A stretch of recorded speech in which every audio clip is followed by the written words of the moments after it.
You're watching Universal Groove. I'm Mike Noriega. I grew up in Northeast LA, Highland Park area. Lived out there for about 21 years.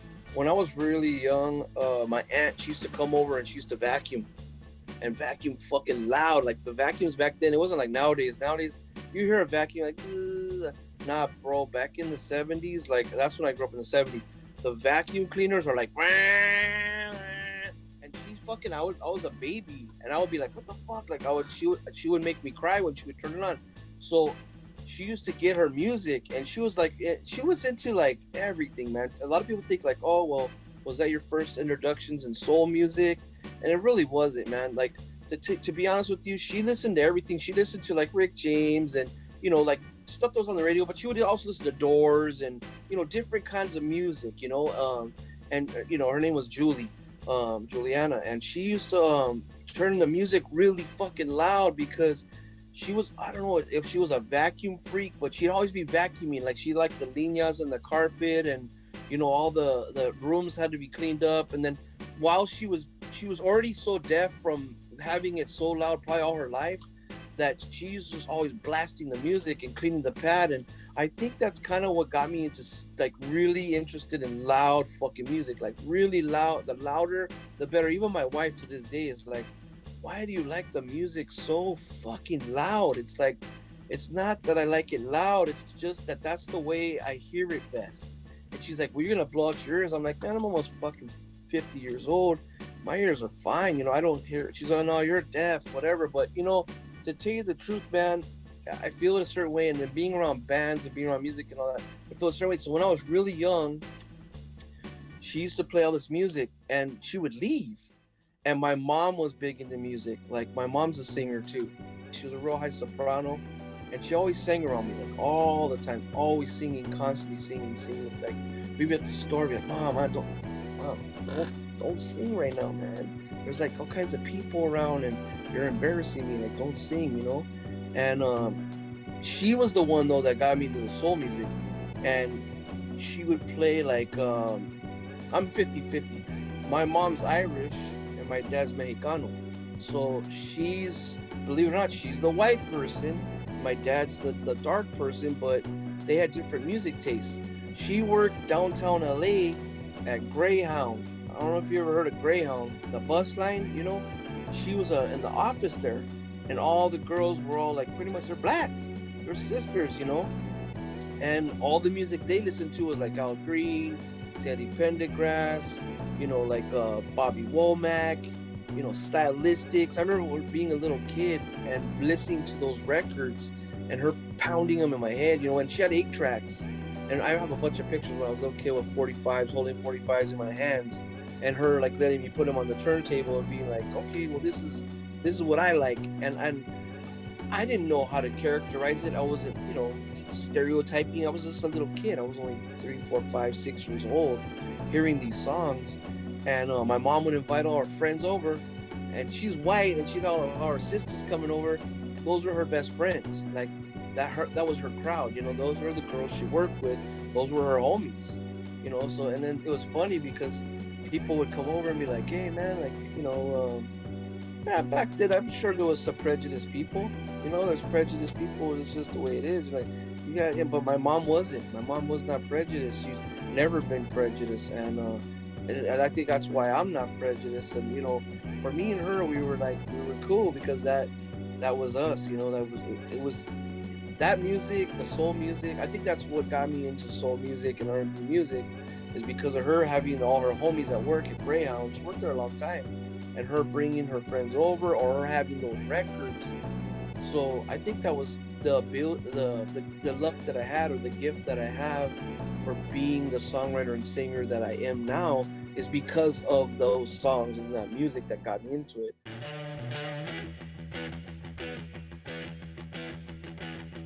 I got my drum set originally I was 11 or 12, but you play around with it and you think you got like some skills or whatever. And I had a couple lessons, but I didn't really start getting into it till almost like junior high school, where I was getting serious. And here in LA, so there's like garage bands just about everywhere you go, and people playing instruments. You're running into dudes that play guitar, play drums, play whatever. harmonica. There was a dude across the street who was fucking annoying me, man, playing the harmonica all day. And it was like, I remember hearing it and being like, well, shit, man, I should just, even though I don't like the harmonica, invite his ass over and be like, you know, let's jam out, you know. And he'd hear me playing the drums, and I'd run into him on the streets and be like, you know, let's jam out sometime. And he was like, he goes, yeah, are you sure? He goes, I play, the guy actually says, I play guitar. I'm like, oh, all right, well, fuck, what are you doing playing that stupid harmonica, man? You know? So started listening and learning from him. And his name was Danny Henkin. And the dude, man, he ended up being like a really badass singer. He was a next door neighbor. And I remember going to his house like on the daily, like, hey, man, let's like make some music, like let's do something. He's like, I'm already in a band, man. Like I'm not trying to like, don't bother me, kid. He was older, you know. He was probably, I don't know, he's probably like 21 or 20, and I was like, 13, 14, trying to like, think I knew something. And he was big into Zeppelin. He was in this cover band called Atlas, and they were all into it, man. Like the sister was like, she looked like Jimmy Page, man. She even had Jimmy Page's guitar, and she was a badass guitar player. Her name was like Adriana or Andrea, something. I think it was Andrea. She was bad, man. She was like very, very emotional with her play, and she sounded a lot like Page, like their whole style. There was this guy Mike Calvillo. He lived in the neighborhood. Well, right there, man. He was like, all these guys were just showing up to the garage at his pad. And I thought he was a harmonica player because he was just like always on that. But really, it was just messing around in his bedroom. That was the one thing that he didn't know a lot about. He was more or less a singer, and they jammed out one day. I remember going over there and me, I had my drumsticks in my hand, I was twiddling them like, and everybody's like blazing and playing the music and everything. And there was this guy, Mike Calvillo. He was their main drummer. And I'll never forget that day. He didn't show up, and I was just sitting there, and they knew I was already like kind of rocking out with them once in a while, like just a little drum here, a little drum there, but never really like playing with them. And I was probably about 13-ish at the very most. I was in 7th grade, so I was 12, 13, and these guys were like, most of them were 18, 19, 20 years old. And I'm just some little morito, like some little kid. And I remember the day it happened that Mike Calvillo, he didn't show up. And they're like, well, what's up? Like, you're a drummer, like, let's do it. And I'll be like, what? Like, are you crazy? Like, yeah, man, well, you kind of know the licks. And I remember, like, going like, hell yeah. Like, most people would be like, oh, no, like, I can't do it. But I was just like, this is my one chance to show what's up. Like, I could do this, And I'd already been listening to Danny's stuff, and I had like every Led Zeppelin album at that point, like that.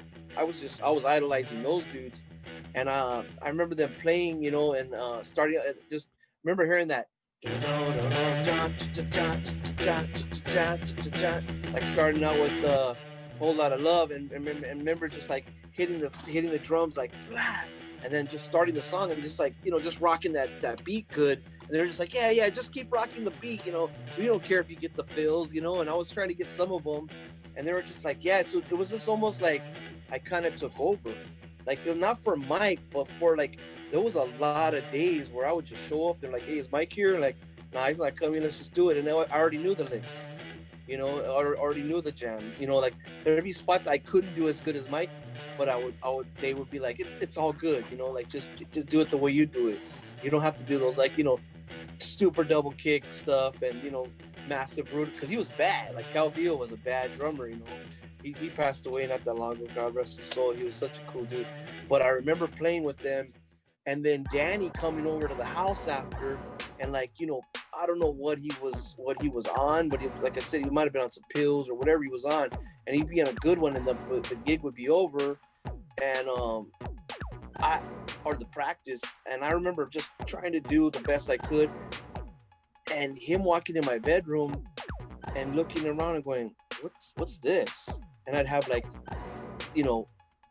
one jacked up old Council record player and another like, SL 1210 turntable Techniques. That's, like it was a cheap model, and a realistic mixer. I remember getting a realistic mixer and having that. and being like, man, you just like DJ stuff. And he's like, DJ stuff. I'd be like, yeah, man, check it out. And I'd start playing, and he could feel it. And then I knew I was okay, because I was first like, well, man, this guy's gonna think I'm a traitor because, you know, he's a rocker, he's a meddler, he's a crusher. And here I am playing, you know, like some disco tunes and some, you know, hip hop shit, you know, because disco was already like, it was popular, you know, like, you know, Plastic Doll and what was it, like, what's that jam, Spin It, man, Spin It. And I remember putting that shit on and him being like, I played Planet Rock, you know, and he was like he was just, and he was kind of like, oh yeah, the stuff on TV, and he just starts like breaking. He goes, this shit's cool, and he was just like, I was like, bro, don't start popping, homie, like you don't know what you're doing. But that's how it intertwined for me with being okay. I knew organic music was cool, and they weren't haters on my DJ stuff.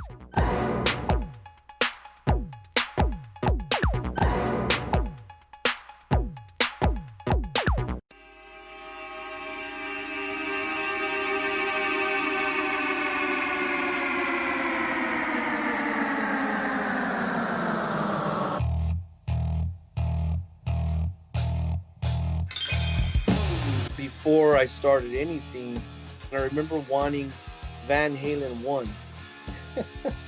You know, I wanted Van Halen 1. I remember going and bugging my mom, you know, I want that record. And she says, mijo, the first thing is running with the devil. The first sentence, you know, like running with the devil. And I'm like, what do you mean, Mom? Like running with the devil? She's like, yeah, you know, why would you want to run with the devil? You know, I'm a Christian. I'm like, nah, Mom, it's not about that. This is the album, you know, like this is the one, like this is what's happening right now. It was 1979, and she bought me a stereo console, a little small one, and that album. I remember on Christmas I got that album, and I remember playing it over and over and over and over. She would be like, oh, I'm so sorry I bought that record player, man. And you know, she's like, something's up with this kid because he's really into music. He's always, you know, what's the deal? And you know, at that time 1980 was rolling in, 81, and a lot of the breakdance music was just starting out. Like you had Sugar Hill Gang, you know, Rapper's Delight, and you know, Rick James was just starting to pop off some of his big ones, Super Freak and Double Dutch Bus, and the little hip hop influences started, you know. I remember wanting Genius of Love, Tom Tom Club, like running to the store to try and buy that record, and it always be like, what are you talking about? We don't have that song. And I think I was giving the wrong title. You know, a lot of times you give the wrong titles of things you think you know. I didn't know the artist name. I go, it's the video, you know, with the little, you know, I told him, explain it, you know. I think at the time it was like MTV, or it was like ZTV or some shit. It was like, you know, you saw the video, you know, and running to the record store at the mall and being like, hey man, I wanna get this song. This is how it goes, you know. He was my boyfriend, my lucky boyfriend. And they're like, what are you talking about? I don't know any song like that. And it was Genius of Love. I didn't know the title, you know, until years later. And it was like, wow, man, like all the time I was looking for, he's my boyfriend, my lucky boyfriend. Like, nah, man, you know, this ain't the title, man. Come back, kid, when you know the title, you know. Ready, 1, 2, 3, 4. So I saw these turntables. My cousin, his name was Greg Noriega. He had bought 2 brand new Technic 1200s and a Newmark mixer. They might have even been Newmark. It might have been like, I think it was Realistic. At the time, there was, I'm sure they had Newmark. I don't think he had the feria for that. He just bought a Realistic. And I remember seeing those little needles popping, and he was spinning two copies of one title, same on both sides, one on each side. I was no more than 12 years old, bro.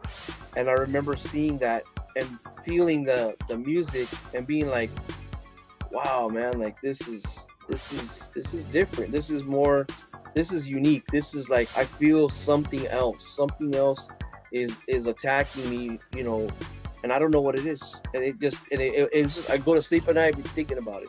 I wake up like, man, I gotta get turntables, and go to sleep and I just dreaming about it, man. Like, he's like, I gotta get this, you know. And you know, you're 12, 13 years old. You're not gonna get, you know, back then it was a $250, $300 turntable. I mean, dude? That's like my mom's house payment was $120, bro. You know, how's $300 gonna happen for one? Now I don't need just one. I need two. Then I gotta go find the mixer. Like, this just wasn't gonna happen. This is gonna be like 10 Christmases in 1 year. Like, that's no way, man.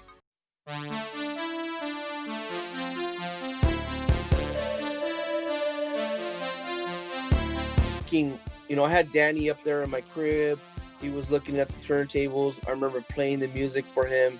And I can remember like looking back and saying, man, if I'm gonna take this shit serious, you know, I gotta stress it to my dad. It was mainly my dad because he had the good job. He was the mechanic, and I gotta stress it to my dad how much I'm into this, you know.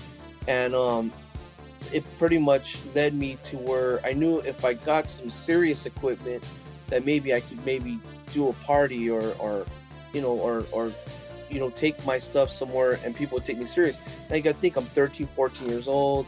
Like, I need to find out how I could do this. So I remember telling my dad, like, hey, man, you know, and him just being like, I don't know, you know, like, that's a lot of money, you know, like, crazy, $300 or $250, whatever. I think back then they were like, God, I want to say they were close to $300, you know, and it was just a lot of money.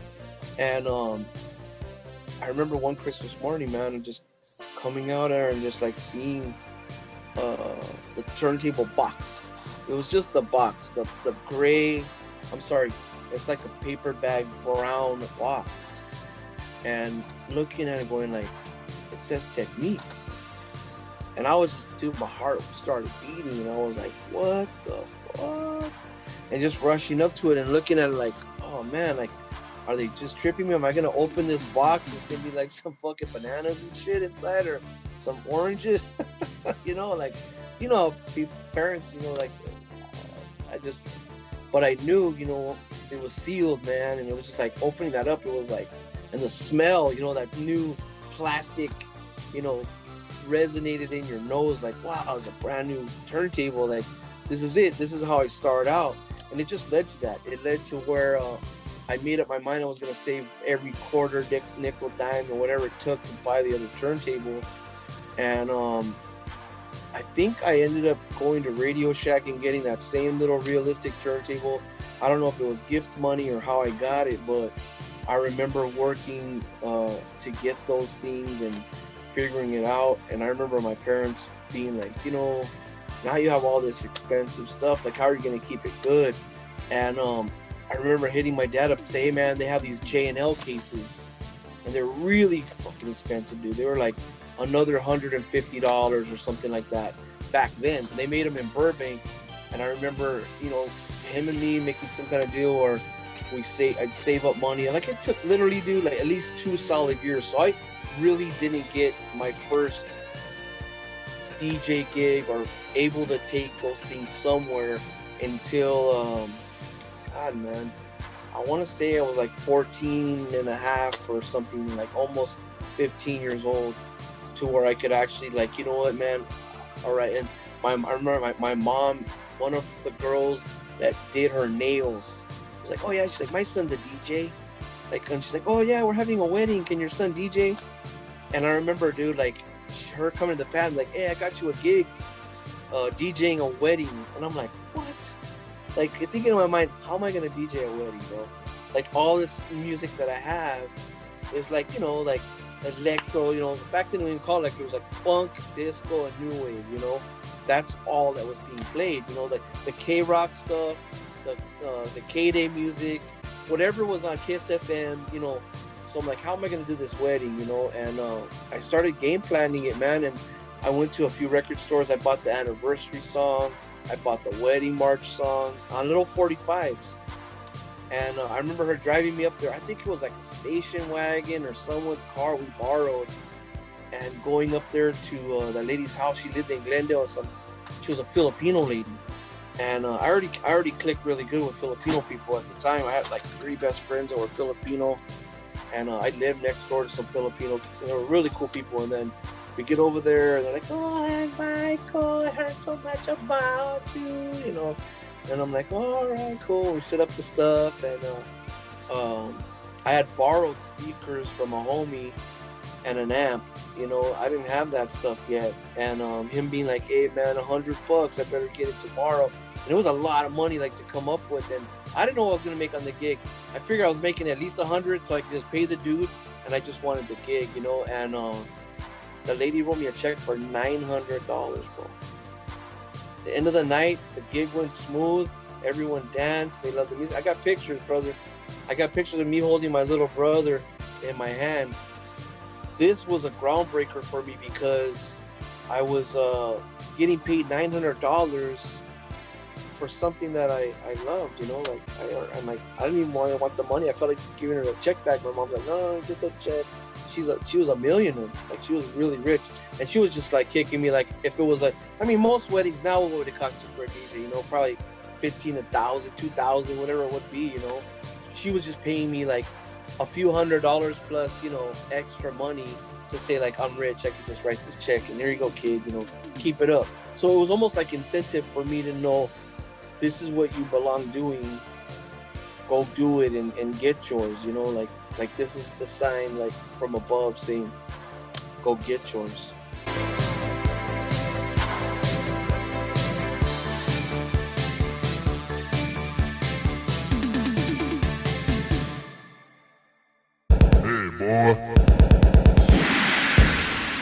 I remember DJing in high school, and it's greatest story, man. We were DJing our own high school homecoming. We didn't want to go to the homecoming with some hyena. We wanted to fucking spin it. Like, we wanted to DJ it. This guy, his name was Showtime Mike. That was the name of the crew, Showtime. This guy Mike, he was bad fucking DJ. I could probably out scratch him and out double him, but as far as mixes and ideas of mixes that went together in song formatting to put stuff together, he was one of my, like, you know what, man, I gotta really start thinking, because this guy, he was just bad. And even the heavy spinners at that time, the guys that were, I would say spinners, like DJs that were at that time, were so good at what they did, but most of the shit was doubles. Like, okay, and Mike wasn't really like a scratcher, but he was just bad. And he got us that gig at the high school dance, like the homecoming, and to be just some youngsters, 16, 15, 17, whatever. I was younger, because I graduated when I was 17, so I was probably 15 when we DJ'd those dances. And I'll never forget it, bro. He says, hey man, I got this guy, he's coming in, bro. He's pretty dope. Like, he's coming out with a movie. He's coming out in a movie, and his name's Ice-T. And I was like, what? Like, I had back then, I swear to you, bro, no idea who he was. Nobody did. Like, as far as our crew of guys, you're talking like, I want to say it was 87, 86. So, maybe it was earlier. Maybe it was like 85. It might have been 85 or 86, but I know that he had just made the movie Breaking. He had came out in that, and he really didn't have any hits. And then they're like, yeah, you have a record by him. I'm like, I do? It's in your crate. And I'm like, what is he? He goes, it's that song Killers. I'm like, Killers? I go, that's the dude that did Killers? And I go, yeah, it does say Ice-T. I never even looked at the artist. It was that, like, he had just started out, And he was basically not DJing, but he was just coming to, like, get on the mic and MC and shit. Like, Showtime Mike knew him, and he was getting paid. Like, his crew came, and, like, I remember having that feeling of, like, man, I'm getting kind of kicked off the turntables here. And who are these brothers? And what's going on here? Like, and it was like they came in like it was like an entourage, because he was big in his scene on the sidelines that I never saw, and he showed up, and he got on the mic, and started doing his thing. I'm like, this dude's dope, man. Like, this is, and we don't even say dope. Back then, like, dope wasn't even used. It was like, this dude has mad skill. You could just tell. And then I remember seeing the movie after, like, hey, that guy was in our high school gym, man. That's Ice-T dude. And he's reckless, Ladies and gentlemen, the party has just begun. The main thing that happened when I was in high school that was always memorable, DJ wise, was we would DJ all these backyard parties.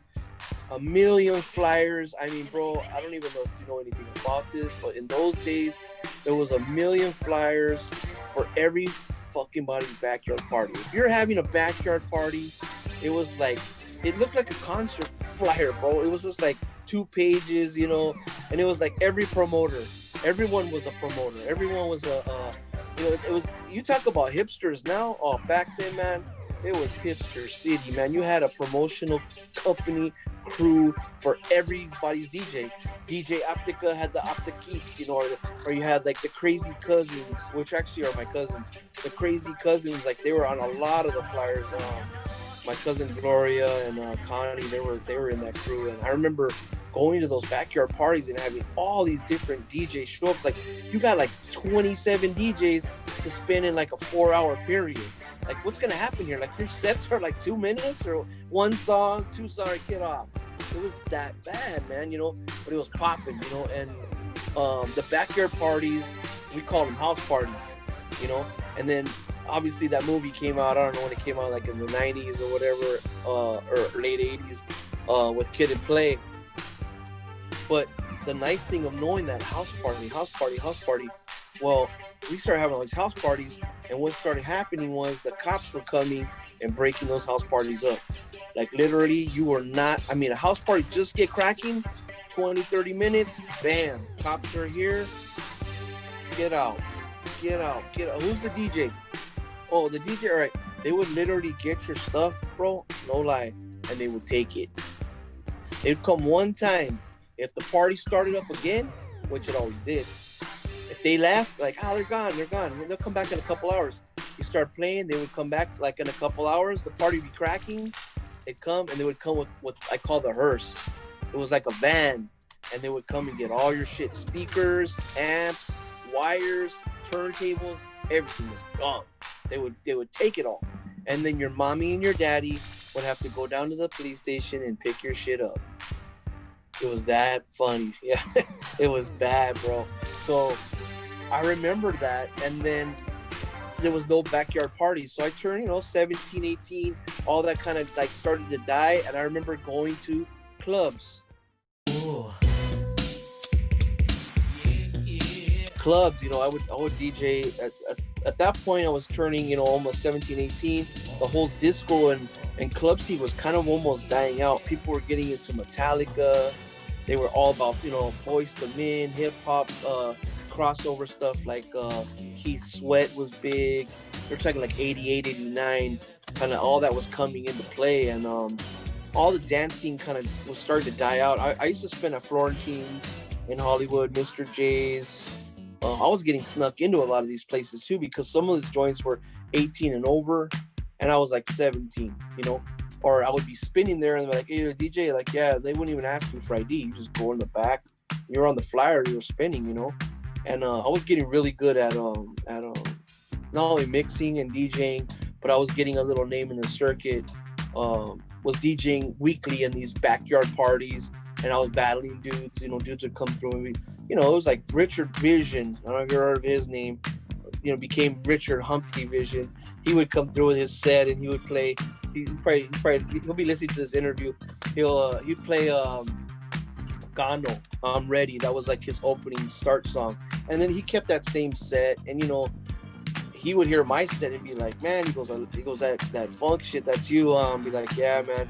And it was almost like we would battle without battling. Like he knew like I was doing my shit and he would do his shit, and like he had his what I call his conductor set that he played, always those same, and everybody loved it because it was like that was his go-to, and it was like his signature set is what I called it.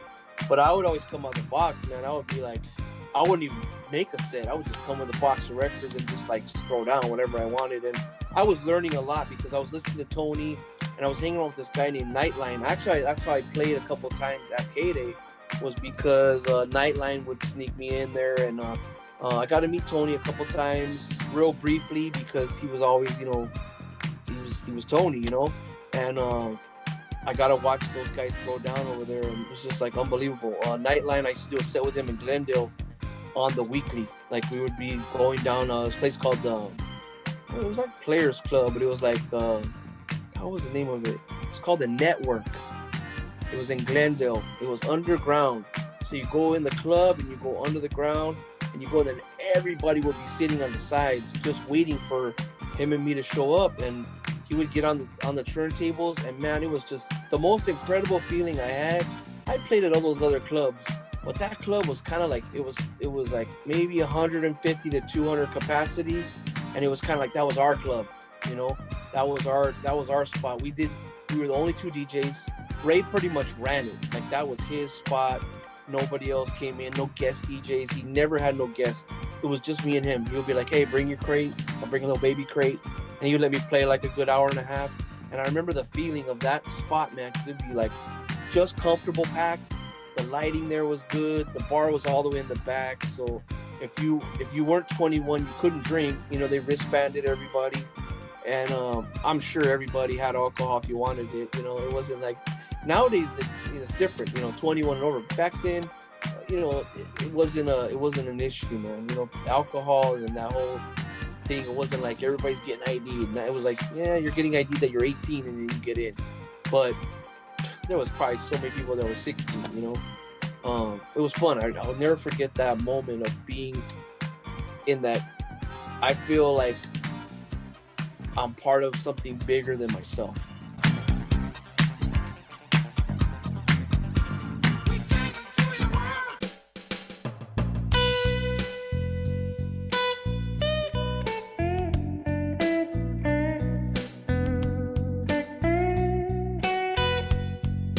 There's so many nights and so many crews. All these guys are DJing. Everyone's a DJ now. Kind of like what's happening now. Like in the scene, you see like there's a new DJ, soul collector, spinner guy right now. That's just the way it is. And I get that because it's popular, you know? Back then, the same thing. It was like I got to the point where I already knew I did my deeds. I spun at all those different clubs. I played all those house parties, drank way too much alcohol, had way too many weird nights with different people, and just I started to get bored, bro. And I remember going down to the park and being like some old veterano dudes there from like the neighborhood I grew up, you know, and them being like, hey, what's up, Essa? You know, like, check this out, Holmes. And like, I just remember stepping out of my comfort zone into the whole rock shit and drums and heavy metal and being into like, you know, all this rock music, and then going into DJing and learning about the hip hop scene and that whole breakdance music and spinning house music and all this shit all going in my head. And then this one veterano dude, his name was John de la Paz, being like, hey man, this shit's hard, Holmes, check this out. And he pushed play on the cassette. And I remember hearing it and being like, it's pretty crazy. I like this. And then the next song and the next song and the next song. And me being like, man, I like all these. And I don't know, I've never heard of none of these songs. Because he was a guy that I didn't know was already collecting underground doo-wop. Some underground soul, because underground soul with the homies, it wasn't popular then. What was really big was the doo-wop, you know, all that whiny, you know, all that shit. It was like, that's what they wanted. They wanted the Paragons, they wanted the Jesters, they wanted the Bop Chords, they wanted all these like underground artists that never made it in the 50s. And that was the stuff they listened to. Like those are the records they listened to. And you hit them up like, what's this? What's that? And I don't know this, I don't know that. So I started to open my mind to a whole different kind of music. I already had a bunch of 12-inch, but they're telling me, nah, man, it's like, I'm like, where are you getting all this music? Like the little 45s, you know? And they were making cassettes from the little 45s on, you know, the little console. Or even, I know that John used to tape his with a microphone. Like he put a little microphone hooked up to his tape player right by the turntable speaker, and he would just play the turntable and record. So they were muffled as shit, you know, like couldn't really fucking hear the shit. But you could hear enough to say I like the song. So I started collecting 45s. Literally, I was going out these Sweden yard sales and going to Sounds of Music downtown LA, with him on Broadway, and going to see Mondo, which later they became, he went to Sounds of Music. Sounds of Music's over in East LA.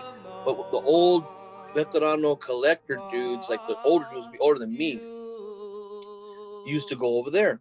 And there was this guy, I don't know if you ever heard of the Roelas family. They're famous, they're the ones that kind of started the whole, I think they did start the whole Duke's car club in LA, Los Angeles. I had a brother named Julio.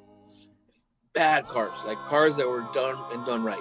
And he'd cruise in to the park. He'd come to Royal Seco Park. We'd be in Royal Seco Park.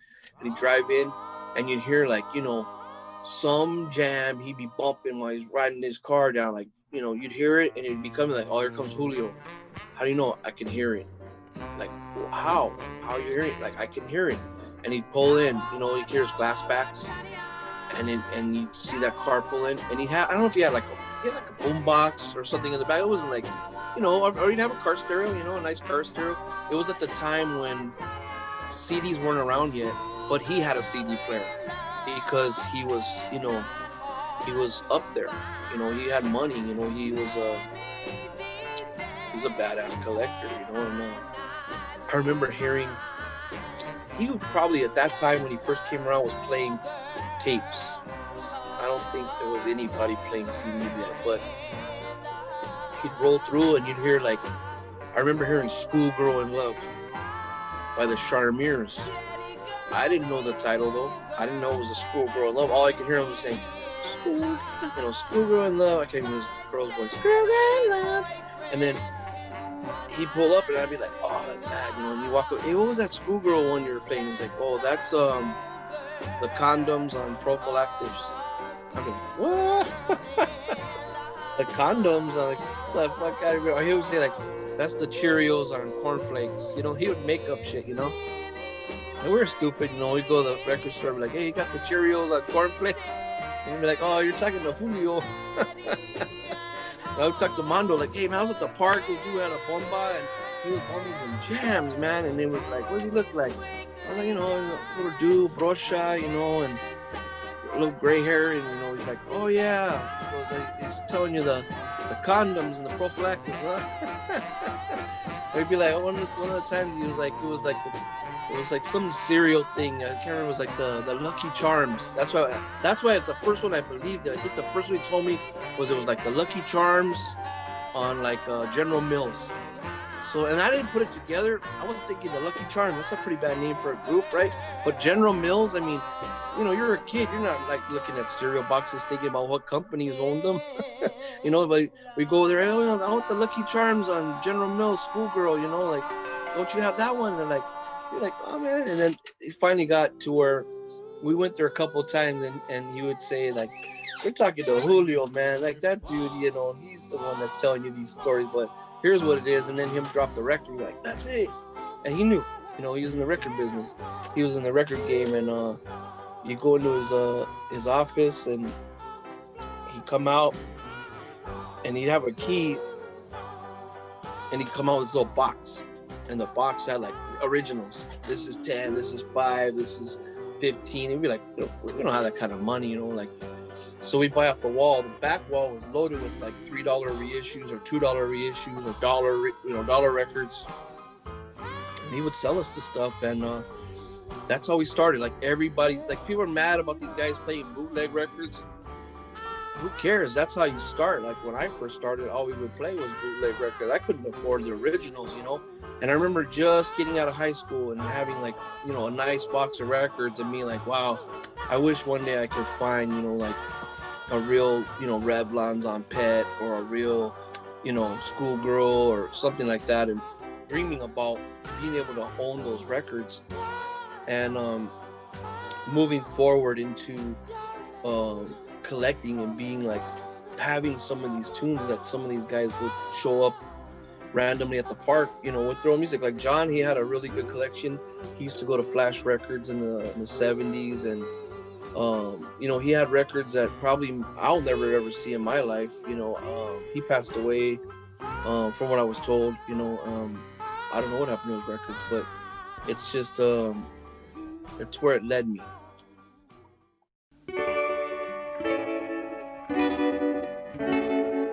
I already made up my mind to get into this, whether I could say, I could act like a hipster and say, yeah, I was gonna get into a heavy and hardcore, but I didn't know, man. Like, really, to be totally blatantly honest, I didn't know where it was gonna lead me. I got really lucky.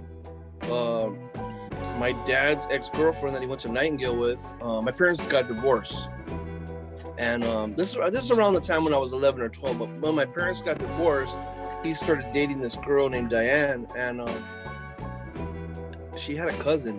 I don't know who, where, or how, but they got a hold of some records, and the guy wanted $100 for the whole box.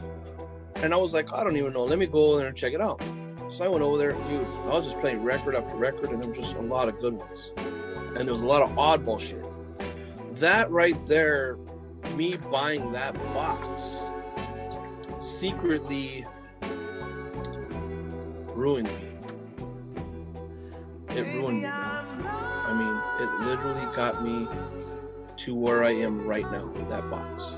Because without that box, I can't say that I would have stayed in this, It was like so many really nice titles, and there was a lot of rarities in there. And then on top of that, John used to give me records, between that box, there was a lot of good rare records in there, and a lot of stuff just was hitting me, man. So I started developing boxes and boxes, and before you know it, I had 5 boxes of 45s.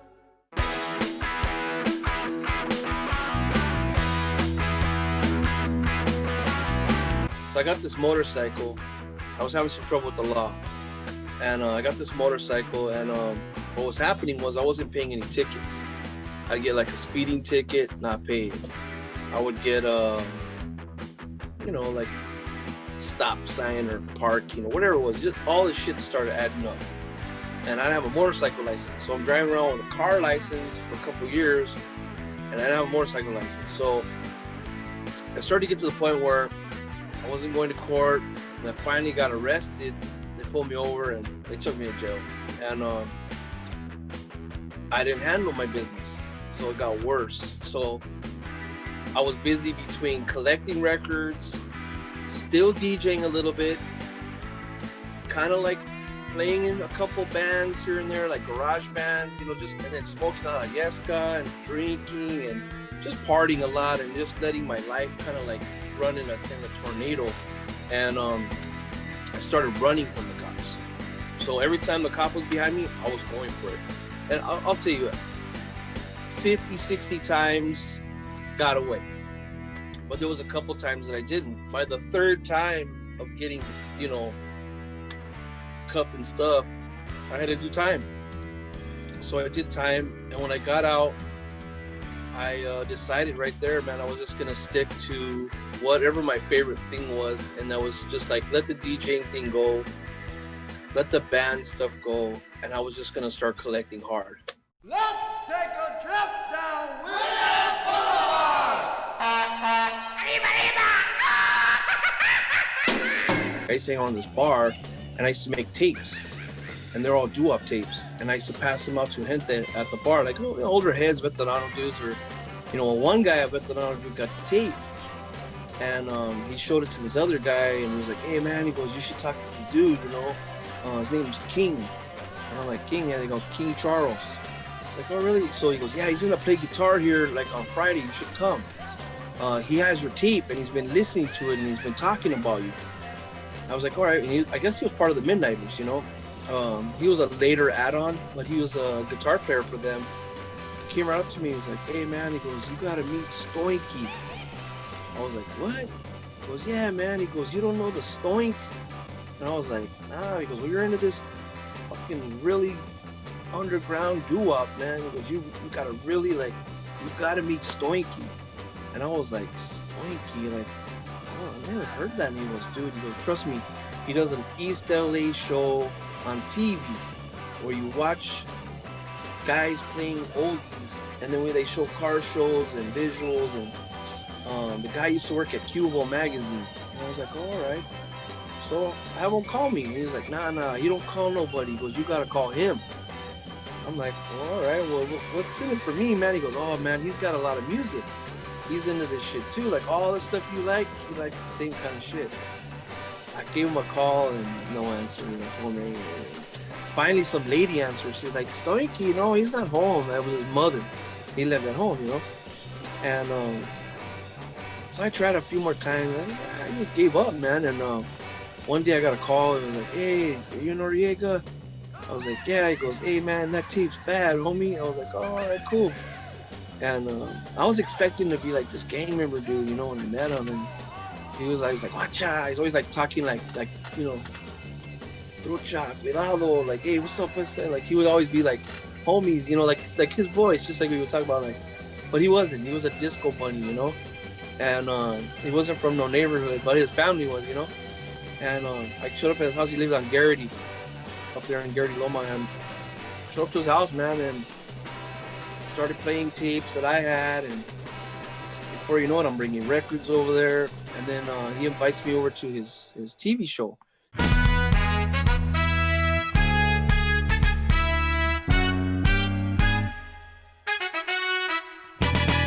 He had been running it for, I think, a few years already, and it was called East LA After Dark.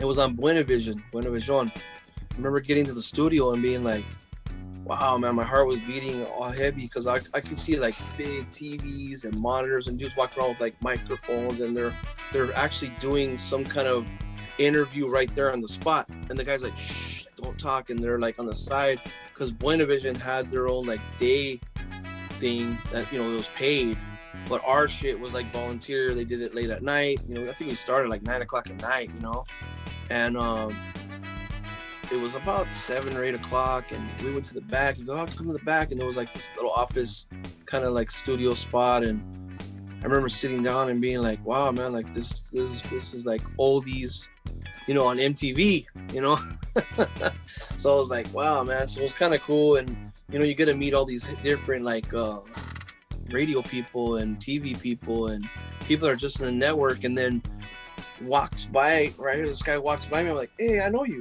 And he turned around, he goes, oh yeah, how you doing? Like, and he just started talking. I go, where do I know this dude from? Like, it's like, how you been? And like gave me like a little, like, hey, like a little, hey, what's up, homie? Like, not a hug, but like a little, hey, what's up, bro? And like, just get like it was Danny De La Paz. Danny De La Paz is the guy that did Chuco from Boulevard Nights movie, the VGV guy, and he was just walking through. And I was just like, yeah, that guy looks like the dude from, he goes, yeah, that was him, Danny De La Paz. I was like, oh, all right. And this is before American Me came out. This is, he's Puppet, But he came by and walked by and just was like, he'd only had that one movie, and he was just coming through there. I don't know what he was doing there, but he was right there. And then I just knew the level. I was like, right now I'm over here, it's like TV land, like this is insane, And the show's about to start, and Stoicky goes, yeah, come in. He goes, you got your stuff? And I'm like, I had records, and they had turntables in there, and I had some cassettes. And I remember thinking like, dude, what do I play, first? I wanted to make a good impression. It was like, oh man, And I just lit it off with some stuff that I liked a lot, and we did the show together for, I don't know, maybe 2 or 3 years.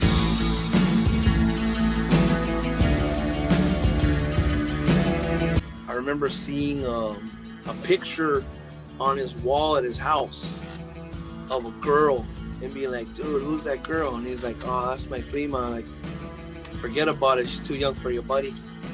And I'm like, nah, man. I go, I'm going to make that girl my wife. Just joking with him, And him being like, yeah, that's going to happen. Like, and I remember seeing that picture all the time. Like, hey, where's my girlfriend at?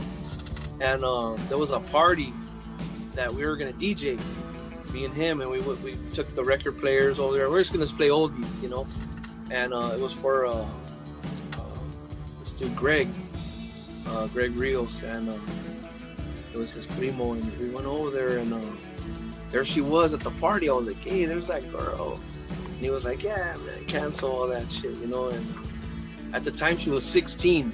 And I was already going to be 20. I was like on the cusp, you know. So she's too young for me. And I talked to her a little bit, and nothing was ever going to happen because she's just too young, whatever. But in my mind, I was thinking, I ain't going to be no, what do you call that, pedophile. Try and pick up on some little girl, you know, like whatever. I'm 19 years old. I'm about to be 20 years old. And the following year, they had another party there, and she showed up. She was 17, and she was gonna be 18. And I'm like, all right, man. Well, I'm gonna be 20 now, and she's gonna be 18 or 17 rather.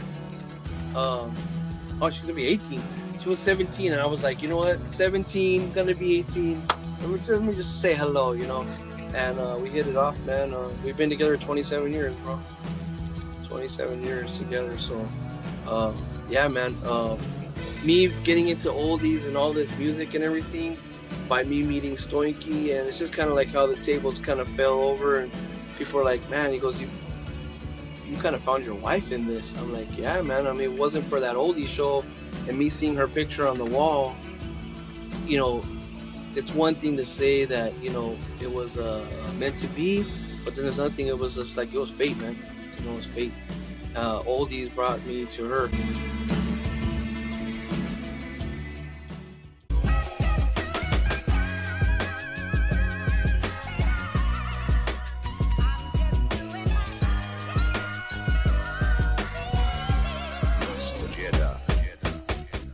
She's 18. I think I'm just turning 21. We're 3.5 years apart. So I need to get a job.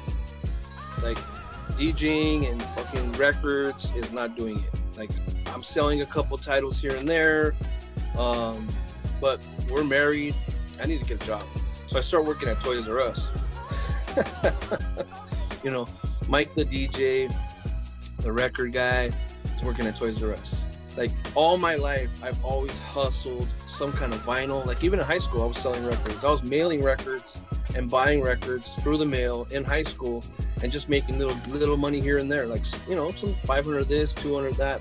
I was making enough money to survive. I remember selling a Red Wax Blue Lake record for $500, like in, you know, 1991 or 2. And then, you know, keeping that $500 and making it last me, you know, 3-4 months, and finding another like really rare gem and stuff. But it got to be where I wasn't really making enough at it, and I was just married.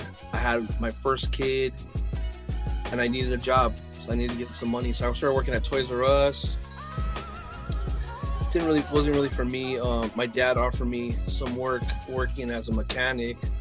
He started working in Orange County at Fort of Orange, and I started turning wrenches over there, and I was a mechanic. And I just remember driving up and down the hill being like, man, this is crazy. So I ended up buying I'm renting a spot over here in Corona for like the same price, and just having that smaller commute.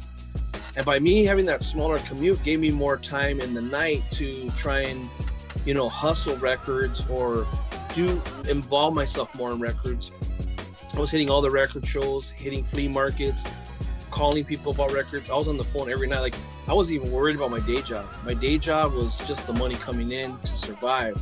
But my nighttime job was, hey man, I got 3 copies of this, I got 5 copies of that, you know, send me $84 and I'll send you the records. And then him saying, well, I got these records, can you use them? And be like, yeah, I'll take them at this price. So I was already hustling the records, like just trying to get that to be where that's my job. And there was a guy named Steve Probst, famous DJ from like in our days, on it was on a station called KLON 88.1. It was in Long Beach, and he did all these oldie shows. He was kind of like at the level with like Art LeBeau and Huggy Boy, but people didn't know him that great.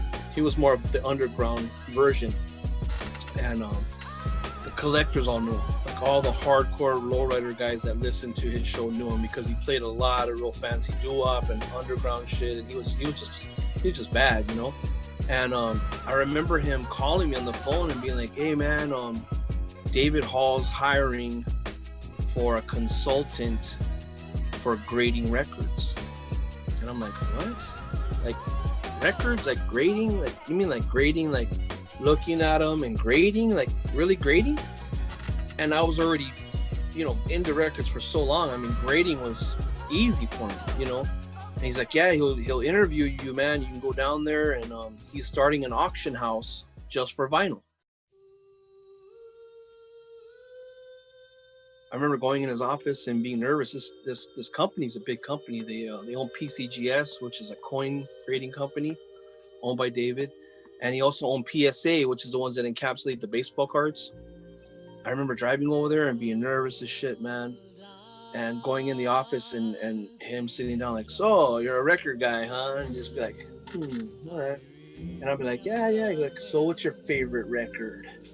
And me being like, oh, I have a lot of them, but the one I could think of offhand is like, I said some soul record or something. And he's like, what the fuck is that? I was like, oh shit, I fucked up, man. Like, oh, let me think of a good one right now. And I just said, how about like Golden Teardrops, and he was like, yeah, now we're talking my language, because he was an older dude, and I knew he liked underground doo-wop.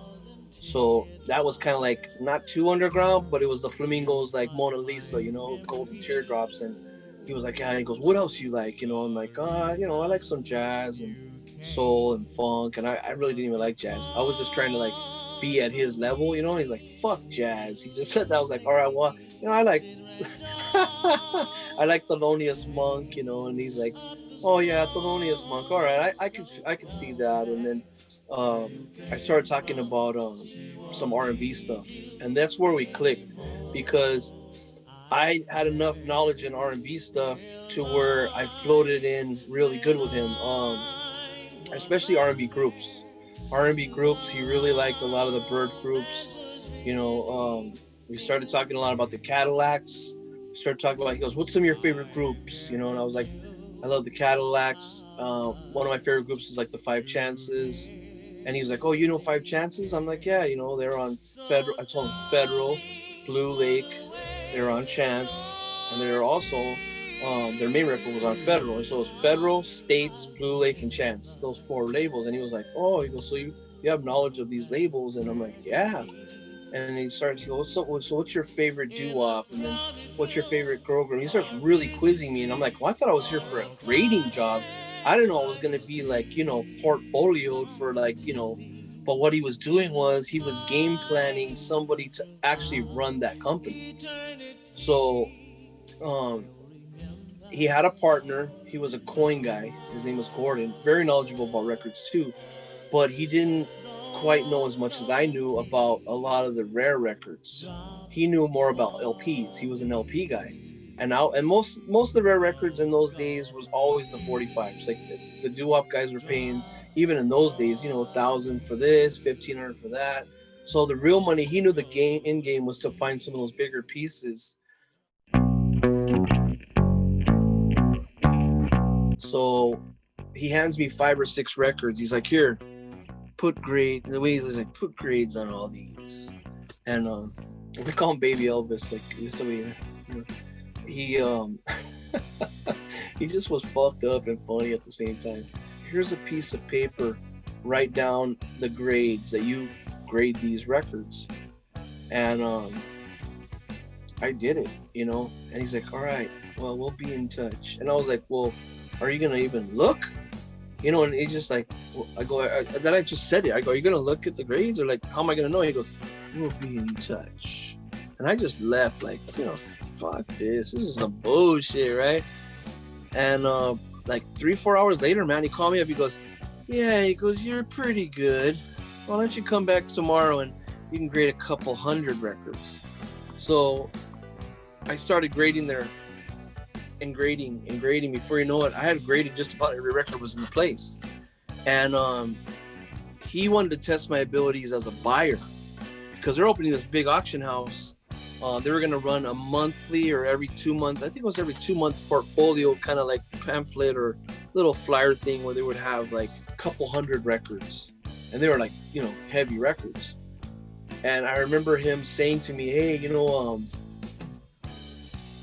try and buy some things and bring them in or bring me some things you want to sell, and let's just kind of see where your pricing is. And he started checking me in every little area, you know.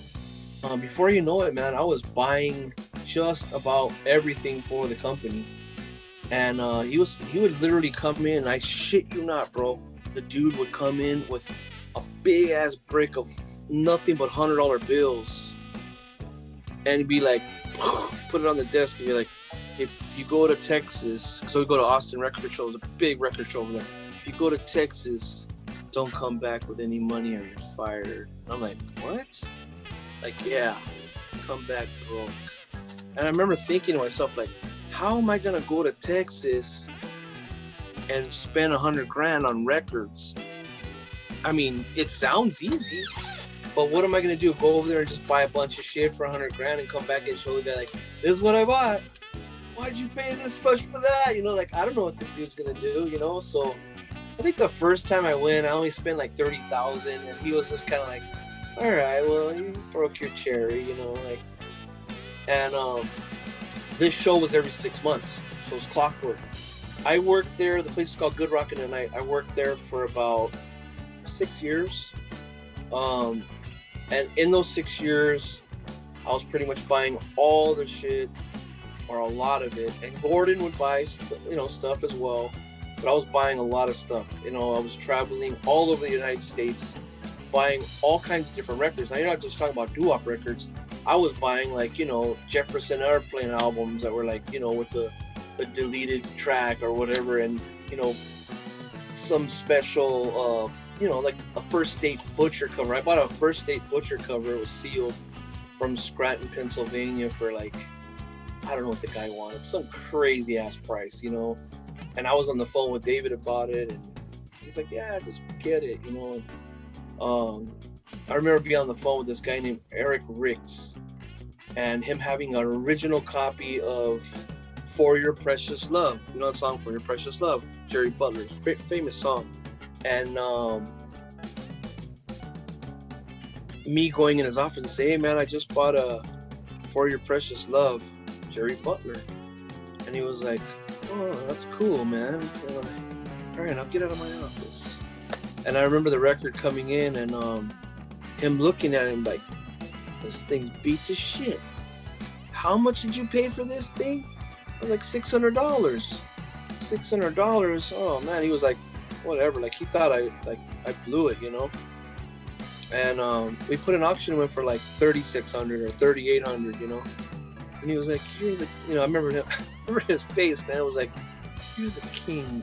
Or like, he would say like, you're the king shit, Louis, or some bullshit like, you know, I'm gonna pay you more money or whatever. You're gonna give you a commission soon. And it was just like, all right, I know I'm doing something right now. That was like early on, you know, and just buying all kind of shit, you know, like him patting me on the back for different things we buy, because you'd see him in auction, and I'd be in the auction in the back when all this shit's basically was a phone auction. So people would be calling in, going, hey, I want this, what that. And you just see the numbers, and he'd be watching the computer, and he'd be like, hey, I bought that. And I'm like, you didn't buy that, I bought it. And he was like, really? He goes, oh, I was in Texas, and we'd be going back and forth like, who bought this stuff? I go, this is perfect. I'm arguing with a dude getting paid a salary about who bought what record. I can't ask for a better deal, you know?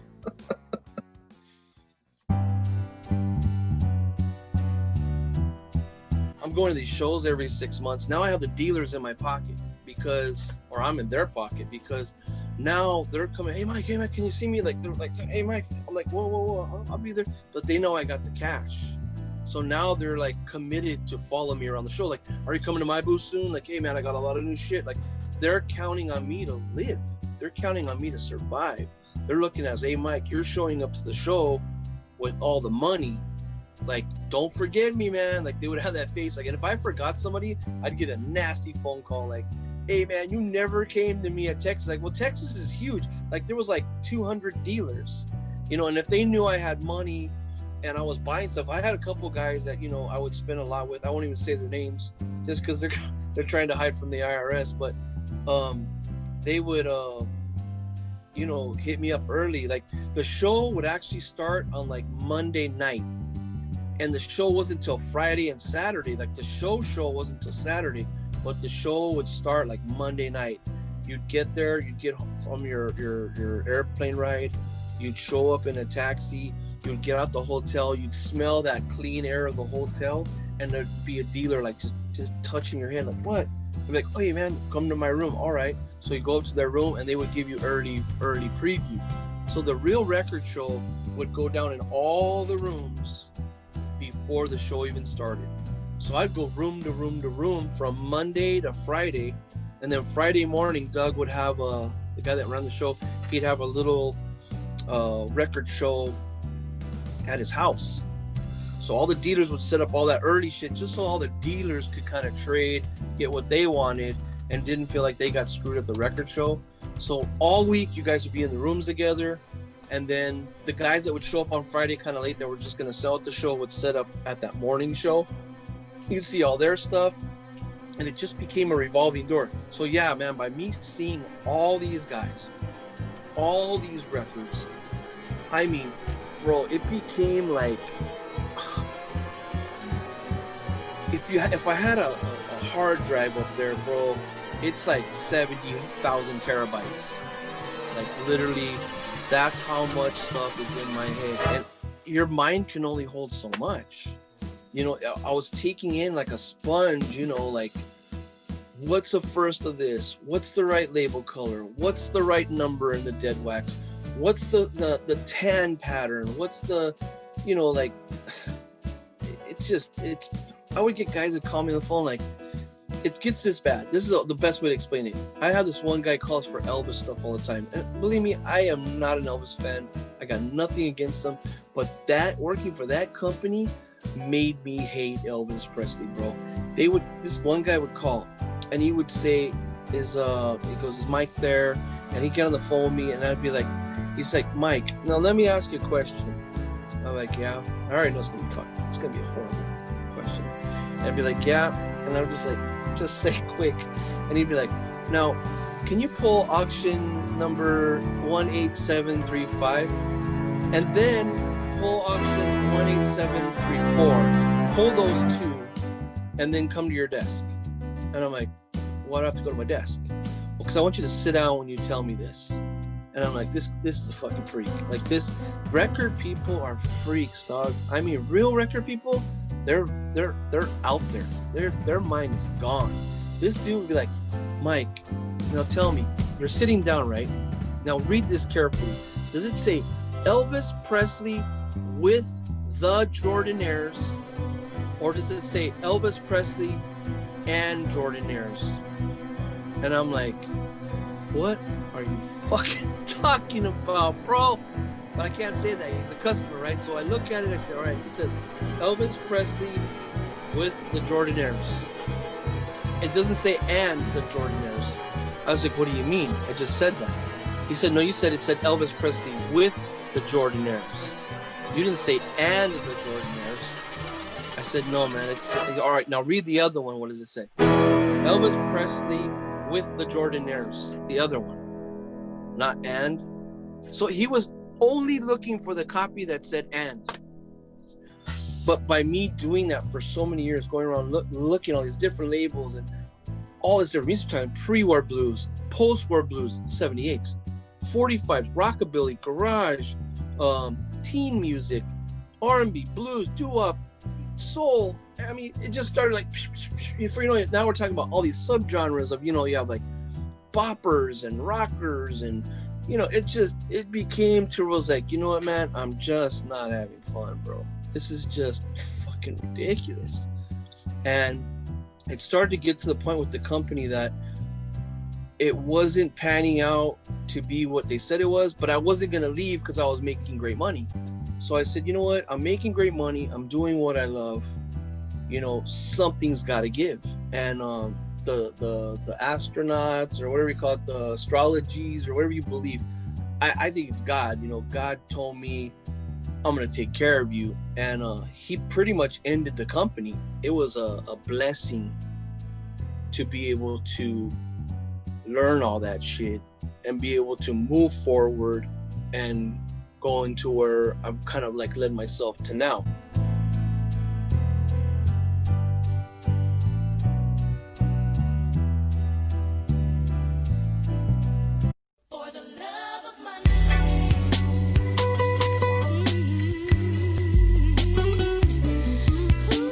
reason records go for any money at all, I believe this, especially 45s, especially underground 45s.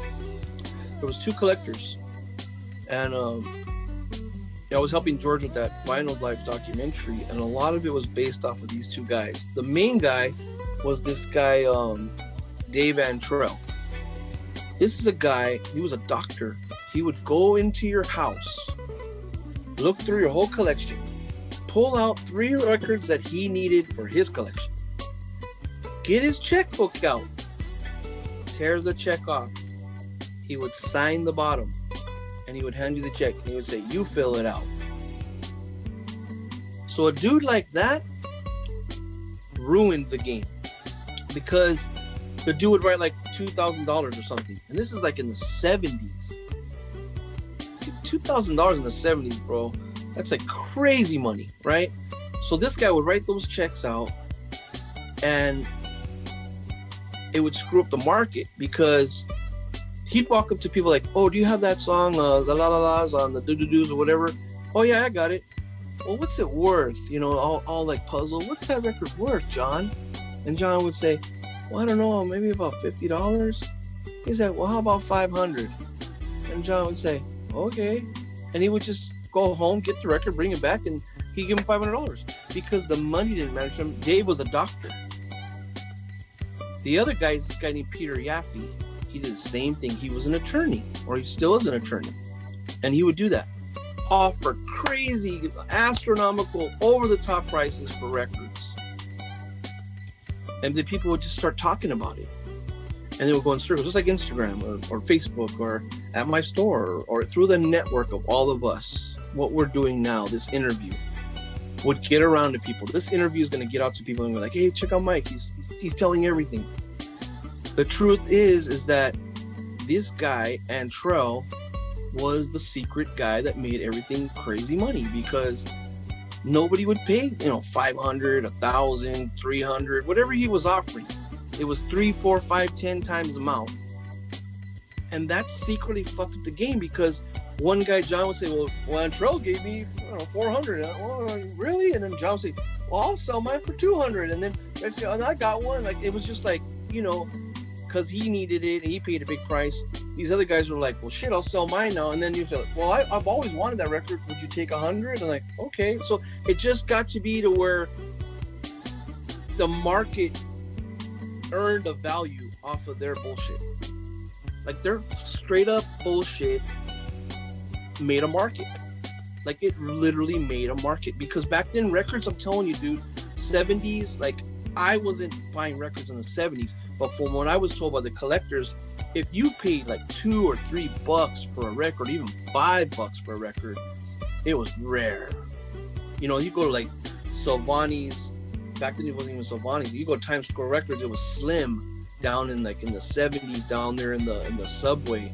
He had his like record store. Records would be on the wall, and it would say like $5, and that would be like, that's a good record. $5. Like, what is it? Oh, it's Red Wax Chance record, or it's a Blue Wax, some other label that, oh man, we've never seen that on Blue Wax, like, or it's some only known copy, $10, But for dudes that like in those 70s and 80s to be like saying, I'll give you 500, it was like, what are you trying to pull here, buddy? So I see, it was that at that level, the bullshit became a rumor, and then the rumor became like a kind of like a dance where people are like, oh yeah, I hear that, you hear that, yeah, let's fuck with that now, yeah, all right, cool. And it just started to become that, like, everyone started to like, $20, $50, $100, and it was the stuff that was rare started to trade at higher and higher levels.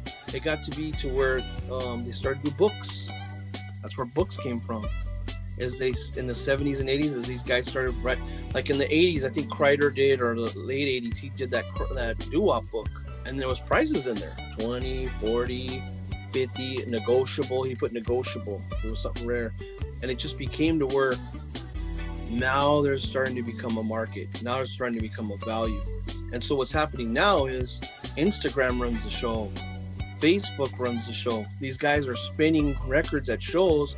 People are hearing them going, what's that? They go on YouTube, they look it up, they find it, or they sound it or hound it or whatever, they find the song, Then they'll go to Pop Psych and they'll look up, oh wow, it's sold for 200, 400, 300. Well, I want it now. I'll pay 700. I want it right now. Who has it? Who has a copy? Coming in the store like with a cohete, like, give me it now. I want the record. Like, it's that bad. So they'll come into my shop and they'll start looking through the records. And I can tell already that they're pretty serious about what they want. Here's why. They'll come at me like, hey, Mike, you know, I'm looking for this record. And I'm like, oh, okay, what is it? Ramona Collins. And the way they say it, it's so beautiful. It's so beautiful. You know, this is just an easy example. Ramona Collins, you know, just so modestly, you know, looking for Ramona Collins. I was like, oh, on the Clark's label. And I'm just like, I'm here to heal your soul. But let me tell you, sit down in the chair and relax yourself for a moment, because you are never in your life, ever, get it all clear, here it comes, never gonna own that record. Never. Here, just listen, never. And they're like, why, Mike? Why will I never own that record? Here's why. There's like 6 in the world, and I don't even have that record. And believe me, as you're relaxing, I would love one too. But I've already pushed myself to know that I will never own one. And I will no longer doubt, and no fucking craziness of my mind will I ever own this record. So what's the other record you're looking for? So we're just going to let that one go. And they'll move on and on to the list. And the list is just like 500 this, 700 that, 800 this, 1,000 that. And it starts to become like, what do you want to do with the record after you get it?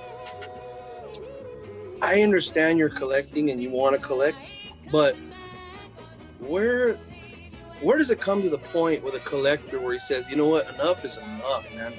I want to drive a nice car. I want air conditioning.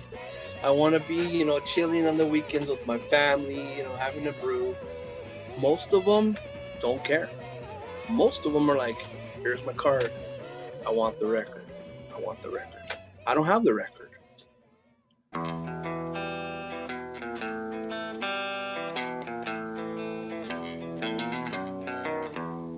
I had a guy in Philadelphia when I worked at the auction house. This is how fucked up record collectors are. I shit you not.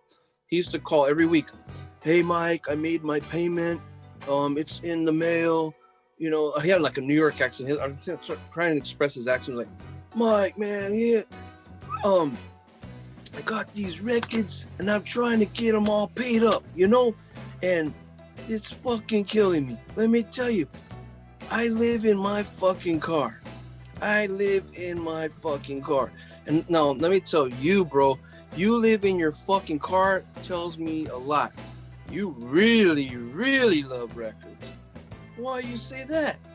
Because you live in your fucking car, man. Like, anyone that lives in their fucking car and wants to, my records are all in the storage. Climate control, there ain't a fucking rat around. This is like beautiful. They're all in cushion, you know, special boxes. You know, this is my life. But I live in my fucking car. I mean, a dude like that, I gotta respect him. He may not have no wife, no kids, no family, and probably no fucking money because he lives in his car, but he has every damn record that he wants, and he gets it. Now that's passion. You ain't gonna ever say anything bad about this man when it comes to his passion. I mean, I don't know what his true story is, you know, if he left his kids or what. I heard from other people that the dude never seen him with a girl, never saw him with a family, always was in a hotel or had like a little apartment, and he just loved his collection, man. And he would buy $500 records from us. Like, oh yeah, I'm on my last payment of $320 and I'm just gonna send the whole thing. I'm gonna, you know, I'm just living in my car now. And I'm like, bro, you know, it's heavy, bro. It's heavy, man.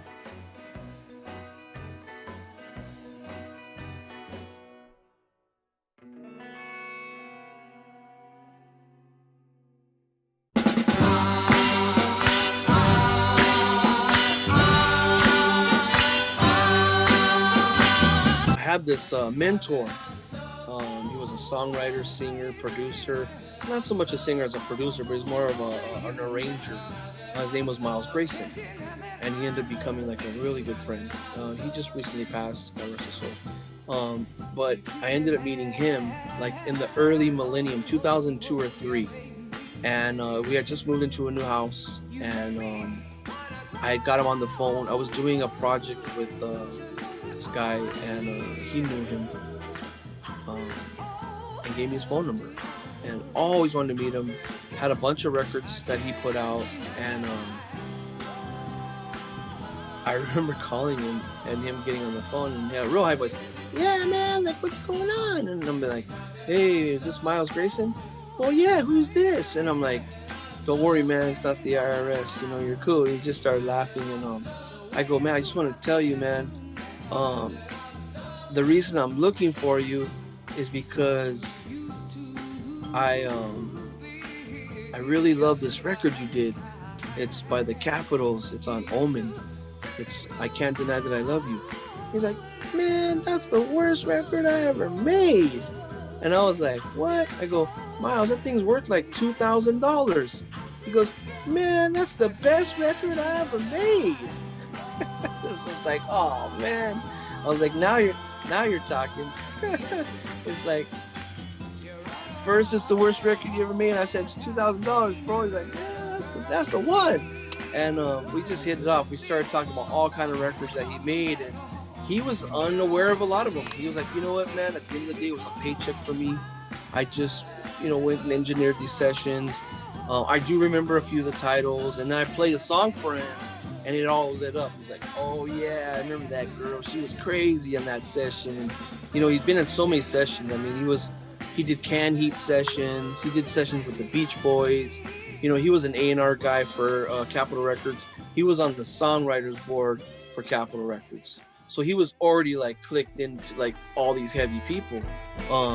He recorded down in Muscle Shoals, and he has before he died, he got a Grammy with the Rolling Stones. So yeah, man. So he got the greatest blues album for it was 2018. It was 18? Yeah, it was 18. 2018. It's called Lonesome Blue, I think is the name of the album. It's a Rolling Stones album. It did amazing in the UK.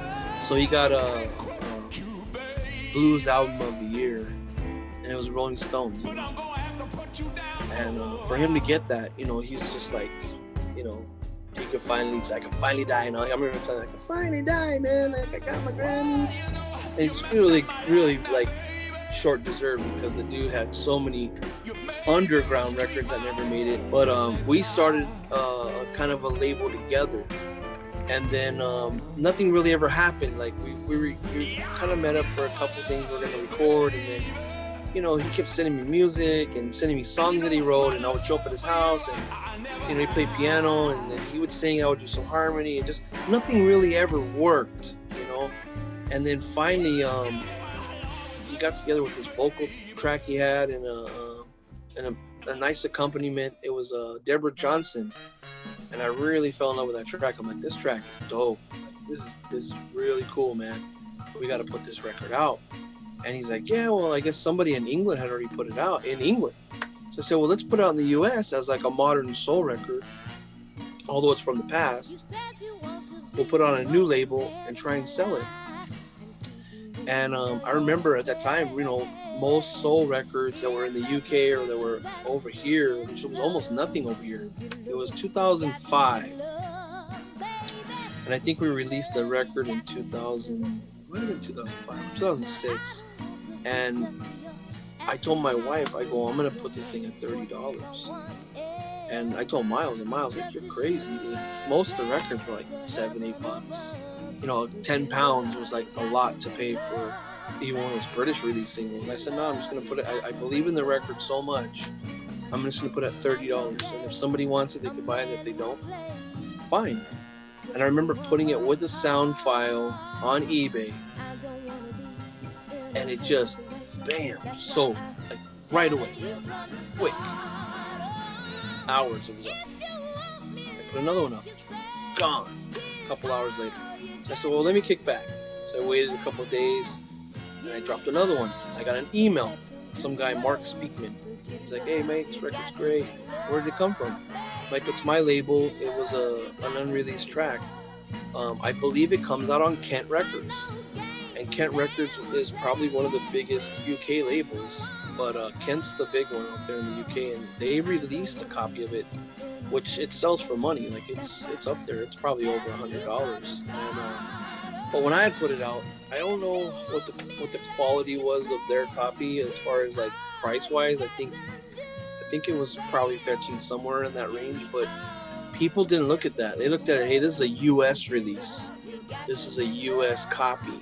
Like, this is coming in. We took the copy right from the master tape. So the copy that you hear comes from the actual master tape. That's why it sounds so good, is because I think Miles shifted like a CD to the Kent copy. They didn't have the reel-to-reel tape. We actually went in the studio and we recorded it from the reel-to-reel, right from the reel-to-reel to the lacquer. George was having a hard time, and I was like, with his records that just got stolen. And I said, well, why don't you just make a record, man? Like, you got all your shit stolen. Why don't you just make a record? And he's like, well, I don't know what to do. Like, I never made a record. I'm like, well, let's do it together. So I wrote the lyrics. We used the backing track that I was allowed to use, and he just wanted to sing. So I ended up writing all the parts, and he, at the time, like, he said, well, I'm not a singer, he goes, but I'll do my best, and he did really well. So we ended up jumping in the studio, and the song's called Can't Live Without Your Love. And I was kind of like writing like Can't Live Without My Records, that's kind of like what it was supposed to be. But Can't Live Without Your Love ended up being a girl, but it was like he couldn't live without his records, and he can't live without living is one thing, but you lose your vinyl like that. That was 50 G's worth of vinyl. That was 50 G's worth of vinyl. That was 50 G's worth of vinyl. That was 50 G's worth of vinyl. I was kind of like, let's do something, bro. Let's get a song in there, And it came out cool. Like, I'm not, like, even me and him both are about the same on it. It's like we just made a song, but I have people to this day, like, it was the way I got into, like, kind of into Daptone Family was from that record. Like, me hanging with Gabe and kind of trying to write stuff for that label or be a part of that label was because of Can't Live Without Your Love. Like, he walked up to me, Roth, and I didn't even know. He just walked to me and goes, hey, man, he goes, I like that Celebrity 4 record. That thing's cool. And I'm like, man, that's the worst record I ever made. Just to tell him that, like, he was like, well, I was like, it's cool, though. It's Noriega, like, I like the label, and I like the song, he liked the song. And he liked the way it was kind of muffled. I'm like, it wasn't muffled, bro. It was just a bad mix. And he just dug it, man. And it was almost like a blessing to have that kind of piece in my portfolio, it wasn't the biggest seller, but it was kind of like people heard it was like, kind of sounds like 1979 or 1978. It has that cool old sound, and that's kind of like, I started thinking about that when people told me that old sound works. And the Deborah Johnson was the old sound that worked. Obviously that was recorded in the 70s, but I thought to myself, if I'm going to keep moving forward with the label, I got to keep that old feeling and that old style still alive and raw. Well, I was kind of looking for a spot, to rent as a studio, and I had talked to my wife about it a lot of times, like, hey, I want to try and get a spot where I can have a recording studio. So we looked at some of these back little industry areas. And, we found this one I really liked. It had like an office and like a warehouse in the back. And I just wanted to keep it more underground. Like, I'll have the studio, I'll record, and I'll have my junk in the back, some records. I'll have people come and buy records, whatever. And I want to just keep it like where I'm just recording. I just want to just get more into just having the studio. Because at the time I was writing music for this group called Inhale. They're like a local Sublime band. And then I was trying to write my own stuff from my own label, and just really wanted to get the music lifted off the ground and kind of just, do the record thing on the side, and my wife said, hey, there's a little storefront right here in Corona, let's check it out. She said you could have your studio in the back, the record studio in the back where you make the music, and the front be like the old days. In the front, because the old days they have that like record store in the front, and the back they had like the label, like that was a record label. Penny Records in Chicago, that's what it was. The front was a record store, but they also owned a record label. It was almost like written in the stars that we'd open a record shop. And but I was thinking, who was gonna run it with me? And my son, he was collecting records. He was like, he wasn't DJing yet, but he was collecting records, and he always liked, the thought of being a DJ. And he was collecting more hip hop and 12-inch, and he was just starting to get in the oldies, and he had some, like a lot of more common stuff. But then once we opened the store, guys started coming in with boxes, and he's like, hey, let me have this one. Hey, Dad, can I? So he became like a little bit of an addict, and then I told him, why don't you start your own label? You like this stuff so much, come up with a song, and we'll have Roland do the music, and then we'll hire some singers and get it. And he walks in the office and he's like, let's do Keep On Walking. And I'm like, Keep On Walking? Like, bro, like who's gonna sing that? And I'm like, I'm not singing that. Like, I can sing some high stuff, but I am not singing this song. He's like, oh no, we'll get somebody. And so Roland makes the music, and I'm twiddling my thumbs for like a couple weeks, and Andrew pays for the music to be made out of his own pocket. So I started listening to the guy that does it, and I'm thinking, man, there's only one guy that I know that can sing like this, and that's this guy from the Young Hearts. His name's Ron Pryor. And I just called him, like, hey Ron, how's it going? Mike Noriega. Hey Mike, how you doing, man? God bless you. God bless your family. I love you. That's what he talks. And I'm like, yeah, man. Like my son's got his own record label. He's starting up. He's got this song, Keep On Walking. I'll shoot you the music. And man, he came in 3 or 4 takes, man, and he killed it, man. He's an older dude, so it's harder for him to stand. His legs messed up, so he got in there and he killed it, man. He really did it justice. I think people would, even when he's gone, which God forbid he's ever to go anywhere, but one day when he is gone, people will look at that record and be like, man, that dude was like in his 70s, just like at the top of his game. And that's how I would like to be, like still be so passionate about music and loving the whole, the outbring of the track. But he's a blessing, man. Super blessing to have the dude in my life. So people will come in the shop and they'll just like come in, kind of like they'll do what I call like the circle, and then you could see is like they're kind of like it's like a car going down the wrong way in the street, one-way street. Like, man, is everything all right? What are you looking for? They're like, yeah, man, I want that good shit. It's like the drug store. Like I'm coming into what they call that as the dispensary, and like, where's all the good weed? And when those people come in, you can see them coming from a mile away. They're into what they're into, and they're gonna tell you if they're looking for those records. They're gonna walk in and they're gonna ask you for those rare titles or those underground titles. And I say, I don't have that song, but man, check this out. And then we'll sit here and play records for hours. Sometimes a guy will come in, and that's the thing that's beautiful is the guy. What really touched my heart one day is this dude came in, and I'm telling you, man, I literally played him like 30 or 40, maybe even 50 records over like an hour and a half, 2 hour period. And in between chopping it up, remember this, this song, and we learned a lot from each other.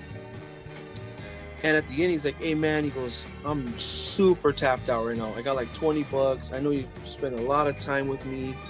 And he goes, I just really want to get a couple of records that I saw that were nice. One of them was like 15, another one was like 20, it was like $35. I go, look, dude, take both records, give me the $20. Don't worry about the extra $15. Just come back when you got some funds, man. And he's like, really, man? He goes, man, you played so many good songs.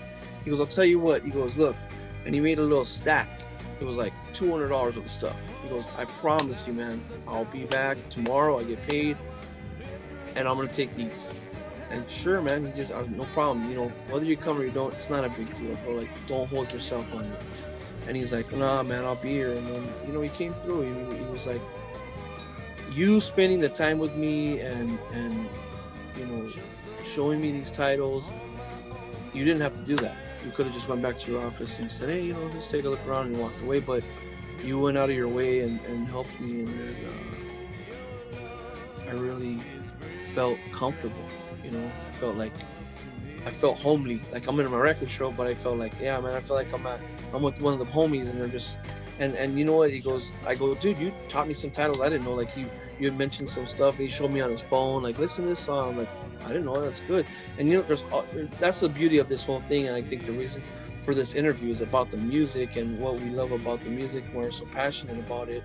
It's from within, and if you can give to somebody, you know, a song or two that makes their day a little better, because every day is, especially nowadays, every day is, challenging. You have people that your family that die, you have friends that lose friends, and are just mean and hatredful, and have a lot of just especially with the social media, you got all this, like, you know pain with people and the way they talk to people, and just, but if you can have a couple of days where you have a couple, like, you know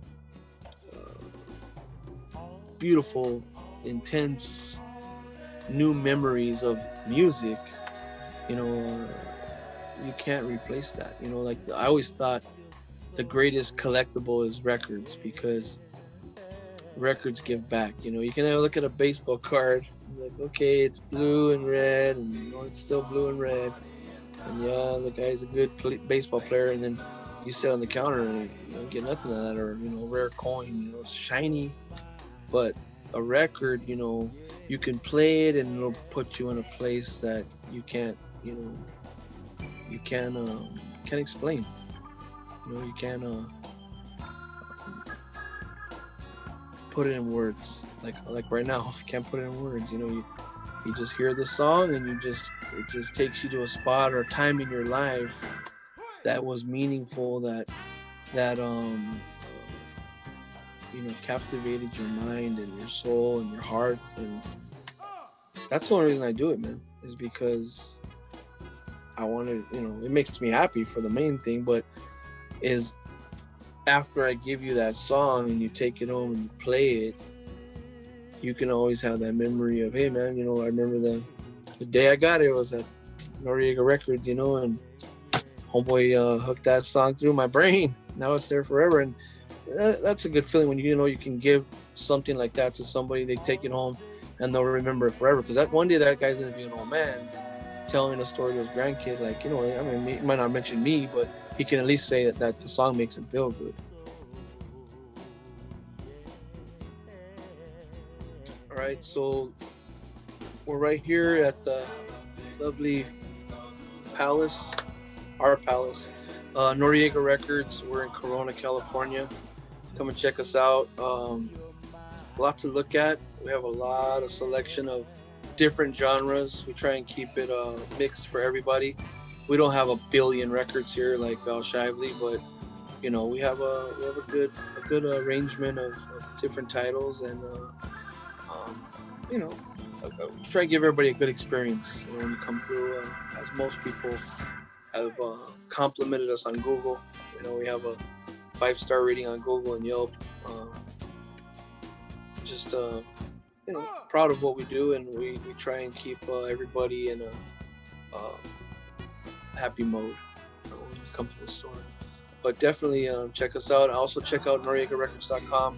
We sell a lot of our newer release stuff on there, and some of the reissue stuff that we own. Eventually we're going to put a lot of rare items up there, but don't want to really deal with too much super rare stuff. Just stuff that's $50 to a couple $100 stuff. That's more than rare. Just, let's say, obscure. We're going to be adding that to the site soon. But yeah, check us out through there. And Instagram, I'm 45 RPM Records, and we also have the Noriega Records Instagram. Check that out. Yeah, I'm Mike Noriega. Thanks a lot for watching Universal Groove. Thanks for having us. Much love, mad respect.